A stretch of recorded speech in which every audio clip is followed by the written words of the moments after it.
gentlemen, and welcome back to Dinozor Gaming, where we learn to be a better player. Today's topic is going to be card value, or essentially how to get the maximum potential out of each of your cards, how to use them to the best of their capabilities, or in other words, how to stop wasting your cards. So many times I see players using cards in not inferior ways, but less than optimal situations, not thinking that every little bit of advantage matters, and it does. This is a card game. It is a game of incremental advantage. You don't win by making one giant valuable play. You win by making small, good value trades or value plays, and at some point, you're just going to have more value than your opponent, and you're going to win the game. So first, let's talk about what are the main ways you can get value. And to do that, let's quickly check out what cards are trying to do. So every single card in this game, most games in general, but in Star Wars Unlimited, is trying to do one of three things. You're either trying to deal damage to your opponent's base, you're trying to put units in play, or you're trying to whittle down your opponent's cards in their hand. And that doesn't necessarily mean attacking their hand by discard. It just means that you're playing cards more efficiently than they are, and they are slowly running out of cards. So of course, there's another resource. There is cards in deck that could matter as well, and it does matter in certain matchups, especially, for example, control mirrors, but that is a much more niche situation and only happens in a tiny fraction of gameplay. So let's check out the ways to generate value. We've cut them up into four very digestible chunks. The first one is going to be speed, and what we mean by that is using your cards way faster than your opponent can react to them. So some people might just call this aggro, but that's not necessarily the case, because I think every deck in some form needs speed. And in some ways, this could fall under sequencing, which is one of the most important resources in Star Wars Unlimited, something that a lot of other card games don't need to worry about. Second one is going to be efficiency, how to use each of your cards in the best ways possible to essentially 2-for-1 your opponent, or 3-for-1, whatever you want to call it. For those who don't know, 2-for-1ing just means that you're using one card when they are using two. A great example of that is, of course, your opponent just put an upgrade on a unit and you use the single card to kill that unit. Well, now you just killed 2-for-1. So you're being very efficient with your cards, and through that, you're generating card advantage, and you're going to slowly outvalue your opponent. Before we check out number 3, let's remove this beautiful face of mine so we don't block anything. Number 3 is going to be durability, which is pretty much the opposite of efficiency. It's you want to be playing cards that are hard to get rid of, sturdy units or units with protection that your opponent needs more than one card to deal with. And the fourth, and much less, not important, but something that a lot of people would maybe bundle up into speed, is going to be damage. I don't agree with bundling in speed, because it's not necessarily about being fast, it's about doing damage. And the best way to think of this is maybe burn. Yes, burn could be considered very fast. You could burn your opponent before they get to do their plays, but you could also save your burn for the late game, which in this game is commonly called reach.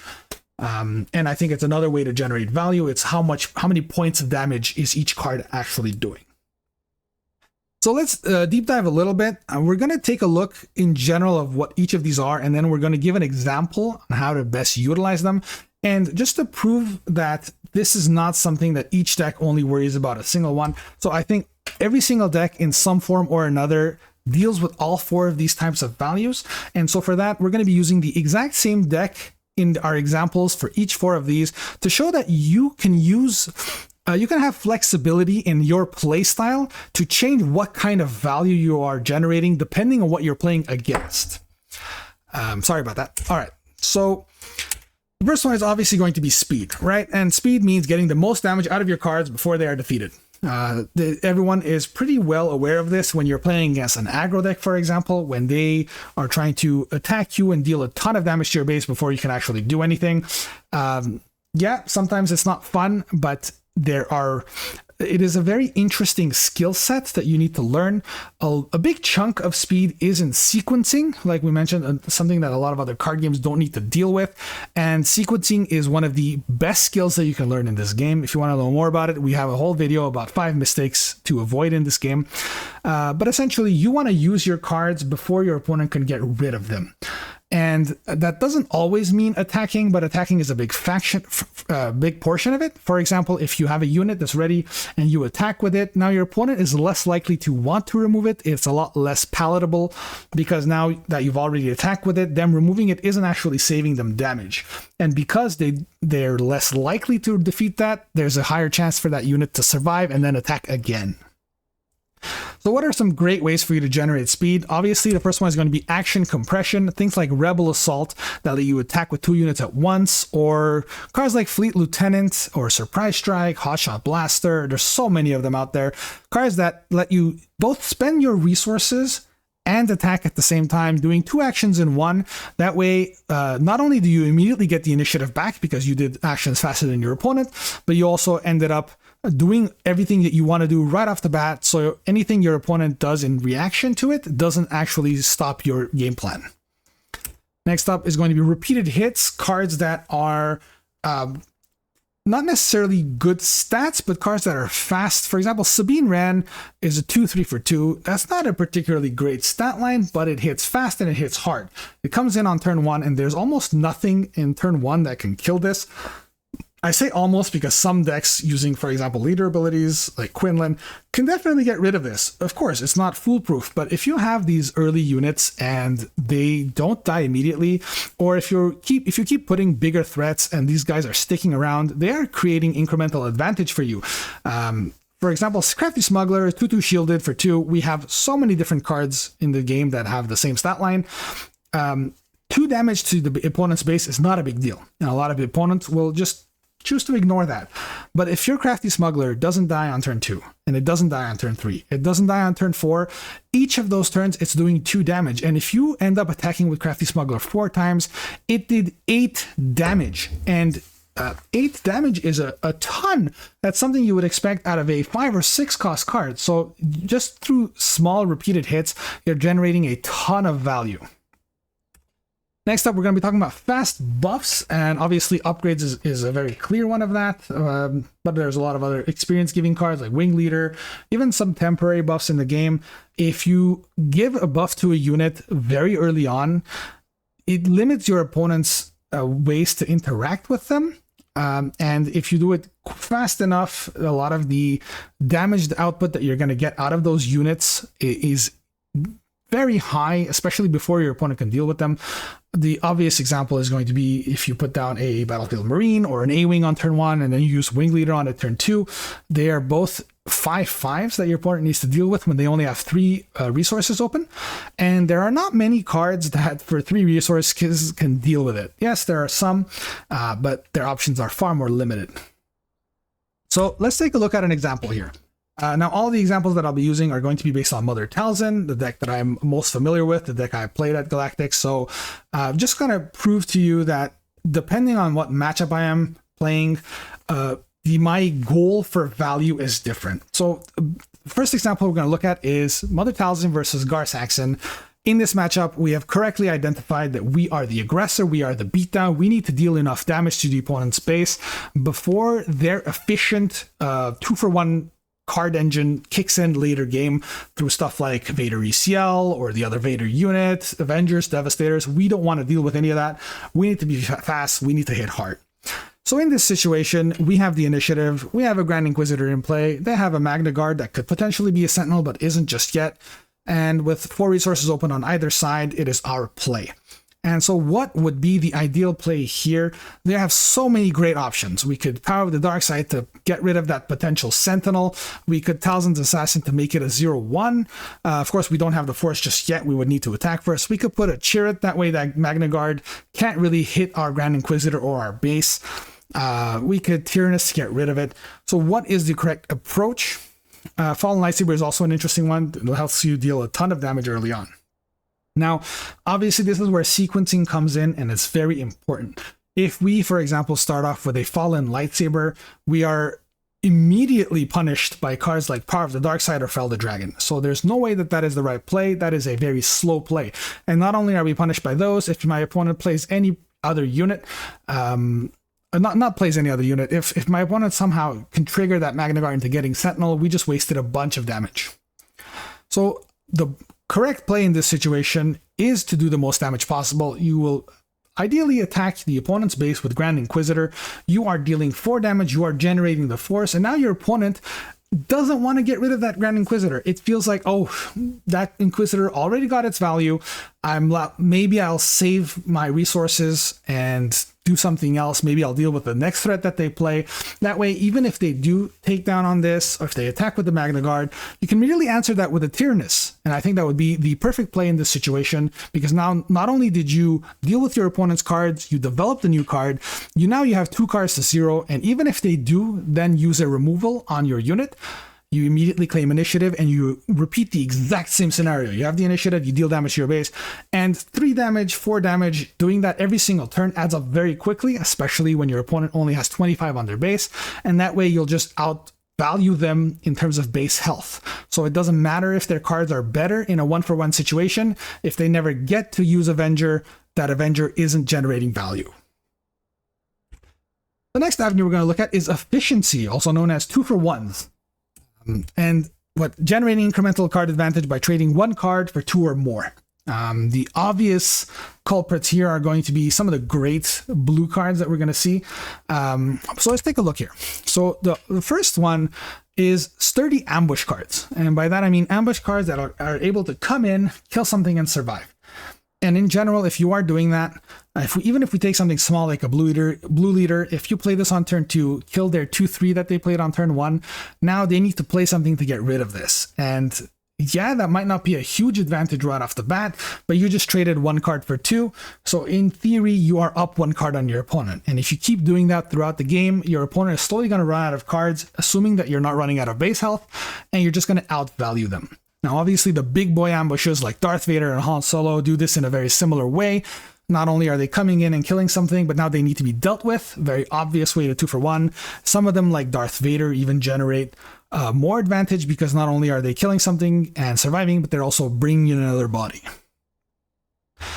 Then there's the obvious multi-kill cards. And what we mean by that is cards that will straight up just kill a lot of stuff. So the obvious one is going to be Super Laser Blast, defeat all units. Very simple. Everybody's been on the receiving end of this. It hurts. And if you're not prepared enough for this, this could sometimes completely shut down the game. In the same vein, Overwhelming Barrage does something similar. Of course, the requirement is in this case having a unit out yourself. But if you're able to kill even just 1 card with Overwhelming Barrage, you're trading 1 for 1, and most of the time you'll end up killing more of them. And even if you do trade just 1 for 1, your unit is still in play, it has an extra power, so not only are you generating efficiency, but you're also in a certain way generating speed, because now you're hitting your opponent very hard. Supreme Leader Snoke is the same thing. It's doing this effect to all of your enemy units. And these are just a few examples of cards that do this. We don't have too much AoE, but we have quite a few in the game. Things like, for example, Bombing Run that's been seeing a lot of play because of all the space decks recently. And it's one of the easiest, most obvious way to generate card advantage. And we also have recurring effects, cards that the longer they stay in play, the better they get. The obvious one being Reinforcement Walker. It's been played at set 1. When it comes down, it either draws you a card or heals you 3, both fantastic effects. And if it's not dealt with right away, it's going to keep doing that every single turn on top of its big body. So it's another way to generate card advantage. If you play this and draw a card and then your opponent uses Fell the Dragon to kill this, you traded 1 for 1, but you also drew a card, so now you are at a net positive. And in the later aspect of the game, that 1 or 2 extra cards in hand is the difference between winning or losing. Darth Vader, the same thing. Every time it attacks, it can kill something with a shield. A Watto, every time it attacks, will either draw you a card or give an experience. It doesn't matter how strong or weak that effect is. If it's an effect that you're doing every single turn, it'll slowly overwhelm your opponent. Now, there is another type of efficiency that we're not going to mention here, just because it's maybe not a bit less obvious, so to speak, is going to be discard effects. Cards that don't necessarily generate you card efficiency through the board, but through your opponent's hand. A great example of that is obviously going to be Pillage, which is 1 card that you're using to make your opponent discard 2. So you just traded 1 for 2. But you're doing that in a very slow way, and you're not actually impacting the board. But in a long game, that does matter quite a bit. In the same vein, we have a lot of other great cards that discard, like, for example, Kira, that comes in, when played, kills a card in your opponent's hand, and then even if they use another card like Takedown to get rid of it, you just traded 2 for 1. Now, let's take a look at an example of efficiency. In this matchup, we're going to be playing Talzin again, of course, and we're going to play against Sabine Wren, who had the initiative. Now, they have been hitting our base quite hard from the start, and this is the board state right now. And now, I would like you to take a second here. If you want, you can pause the video and try to envision in your head what is the best possible play here, right? We were trying to be as efficient as possible because the way to win in this matchup, yes, of course, it is to prevent my opponent from dealing enough damage to my base, but the best way to do that is to run them out of cards and make it so it's a lot easier for me to deal with the few cards that they have every single turn. So the most efficient answer in this situation is going to be to somehow kill both of these units using as few cards as possible on my side and ideally save as many of my units as possible. Now, considering that they have the initiative here, they've done this, and let's say we have the first action, we could potentially attack with Karis into Sabine, suicide it, use the force. That way we can give -2/-2 to Sabine and take less damage on our base. It does seem like saving 2 damage on your base could be interesting, but you are going to lose the overall game because slowing them down isn't doing enough. And then that way, if they have the initiative next turn, they get to hit again, so you didn't actually save any damage. You could, of course, Talzin's Assassin for a similar effect if you absolutely want to. Talzin's Assassin will give it -3/-3, taking Sabine down to potentially back down to 5 health. That is definitely one of the good options, because if you do that, not only are you immediately saving 3 damage on your base, but now that Sabine is down to 5 health, you can then attack into it with Karis, I guess. But once again, you're not actually dealing with the immediate danger of the board state getting out of control. So I think in this situation, the right play is to use Force Throw as your first action. Just put in your head the idea that no matter what you do, that Sabine is going to hit anyways. So forget about trying to stop it. You want to clear the board. So you can Force Throw either yourself and get rid of a card, like, for example, Fallen Lightsaber to kill that A-Wing if you absolutely need to, or potentially you can just use it on your opponent. The odds of them having a 1-cost card are pretty slim, and even if they do, you do have a backup plan. So let's walk through the options here. If you Force Throw your opponent, if they have a 1-cost card, you'll end up doing 1 damage to that A-Wing, which is not quite enough. Your opponent's Sabine will likely hit your base for 7. That way you can suicide the Karis and use the Force to do -2/-2, finish off that A-Wing, and then you can Power of the Dark Side to Sabine. The board is now fully clear. That is the worst case scenario with this line of play. Then if you Force Throw your opponent and they have a 2-cost, you do the same line of play. You do 2 damage to the A-Wing. The Sabine attacks your base. You get to use Mother Talzin leader ability to finish off the A-Wing. Then you get the Power of the Dark Side. You just cleared the board and you still have your Karis in play. Best case scenario, you Force Throw your opponent. They don't have anything that costs less than 3. A-Wing dies. Sabine attacks. Power of the Dark Side. You cleared the board. Karis is still alive. Fantastic. Now, if you don't want to take that risk, if you don't want to lose the Karis, sometimes card advantage is less important in terms of this gameplay. If you're worried more about potential, I guess, your board presence rather than your cards in hand, you could Force Throw it, like I said, yourself. Get rid of that Fallen Lightsaber or the Grand Inquisitor. Kill off the A-Wing, Power of the Dark Side. So no matter what you do, you have an avenue to clear the board in a very great way.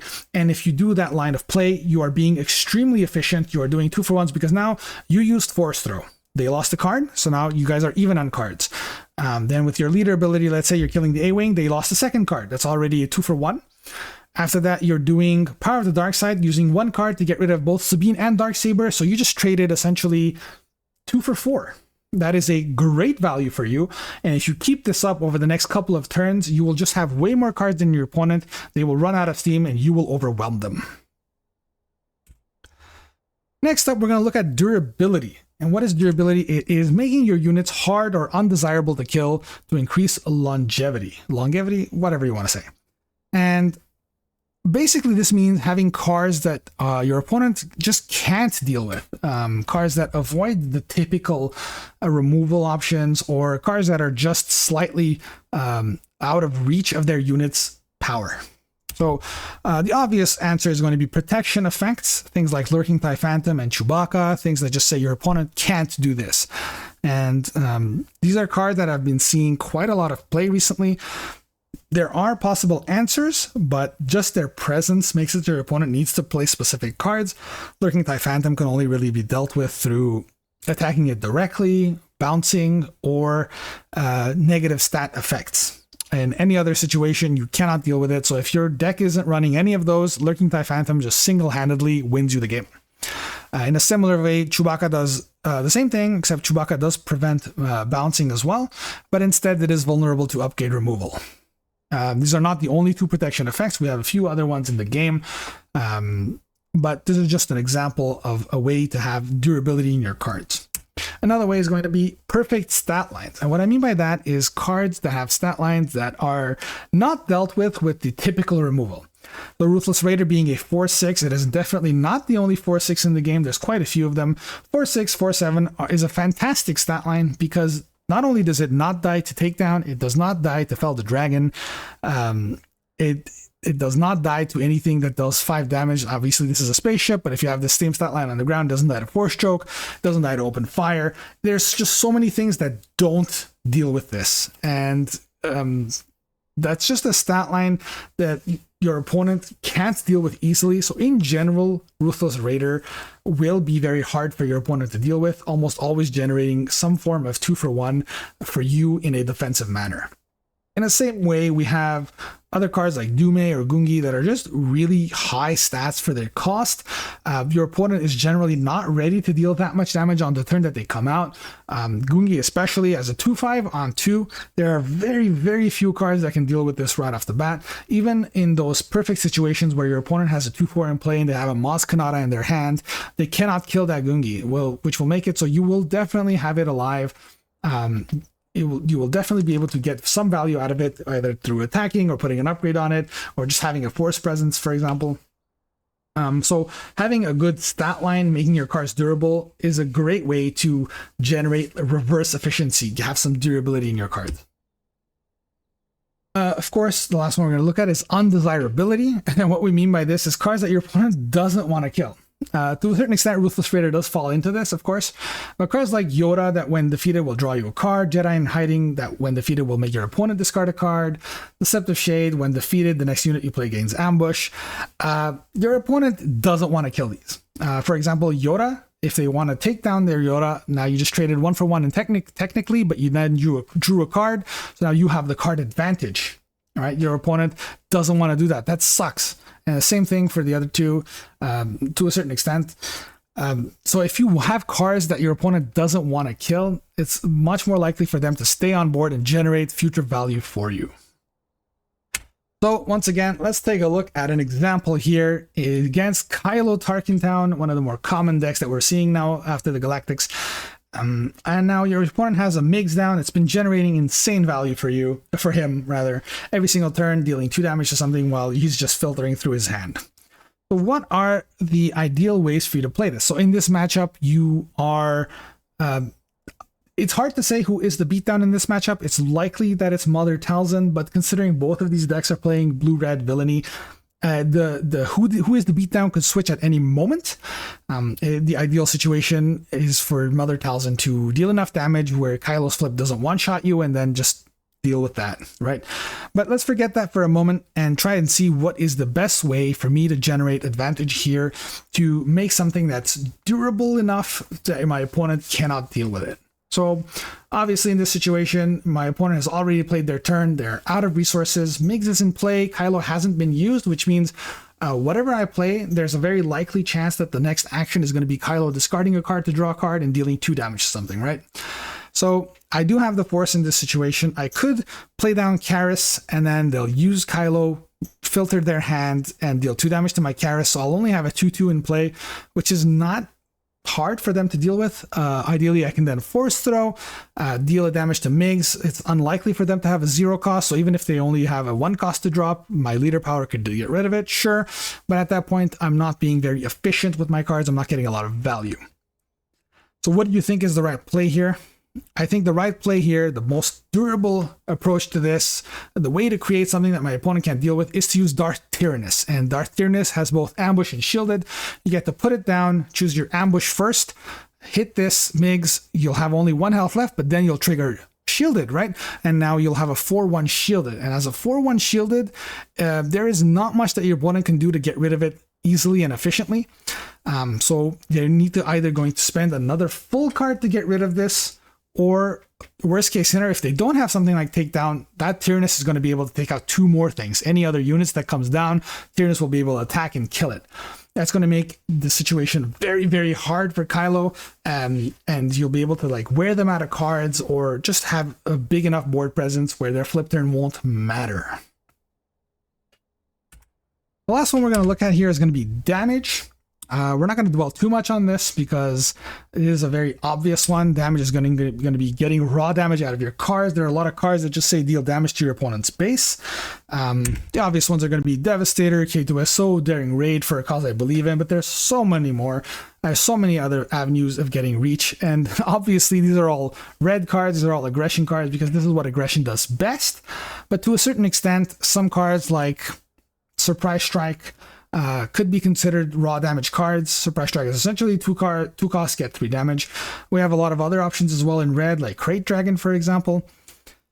So it's just calculating how much damage is it worth getting out of a single card, and how much damage do you need at any precise moment, right? You want to maximize your damage output through your cards. So that said, let's take a look at an example here, something that actually happened to me during the Galactics. It happened on stream, a fantastic matchup against a Palpatine Colossus. So we have the initiative here, Talzin is out, and we are both at 9 resources. And 9 resources is a very dangerous place for you to be at as a player versus Palpatine, versus any blue-green control, of course, because they have their big boys coming out. They could drop an Avenger at any moment. There's the option of a Super Laser Blast to kill off everything you have. So you need to try and count in your head what combination of me playing the cards will generate the most amount of damage, the best way for me to just mess around with my opponent and in a way that they can't answer me easily. So in this situation, if we look at our hand, what is the most amount of damage that we can deal this turn? So in raw damage numbers, obviously the best way is going to be putting a Fallen Lightsaber on Mother Talzin, attacking the base for 6, and then dropping a Ruthless Raider. That ends up being 8 total damage to my opponent's base. However, that is a very slow play, and it's not going to get the most damage out of it because it's giving your opponent time to react to this. So in this situation, considering you have the initiative, your best way is to implement a little bit of speed into this. You can attack with Talzin first, that way they have the turn to play a card. In this case, they can either try to get rid of Talzin or play a card of their own, and at that point you can react. And since your opponent is now at 23 damage, you can count how many damage points you have in your hand. So each Devastator is 4, Ruthless Raider is 2, maybe 4 if they don't have no glory. Crate Dragon is in general at least 3 damage if they power the dark-sided, otherwise it's a bit more. So if you count all that, if your opponent is at 23 and in your hand you now have 8 from the Devastators, 10 if you add the Ruthless Raider, that's already taking my opponent up to 33, and if the crate does at least 2 damage, that's enough to seal the game. So your best bet here is to attack with Talzin first, see what they do, and ideally drop it depends on what they do, right? If they power up the dark side here, you can drop a Devastator, bait out their Fell the Dragons, and then if they do Fell the Dragon at that point, they're out of resources, you can claim, drop another Devastator, see what they do. If they somehow have another Fell the Dragon, you can claim again, play Crate Dragon, and at that point, they're very likely just out of big boy removals. There's a very finite amount of cards that they can have to deal with it, and even if miraculously they have something like a No Glory to deal with the Crate Dragon, then you can drop the Ruthless Raider. At that point, not only does Ruthless Raider dodge almost everything, but if they've already used up the No Glory, you're generating at least 4 damage through it. So you need to count how much damage output you have in your hand and see what is the best sequencing, what is the best way to put it all out. And that's exactly the line that I followed in this game, and that's how I sealed it and won this game. So honestly, that's it for today, folks. Thank you very much for watching, and I hope you guys learned something, and if you did, please feel free to subscribe, leave a comment, like, all that. And if you guys have any other ideas, any other content requests, please let me know. It would be absolutely my pleasure to make a video for you guys.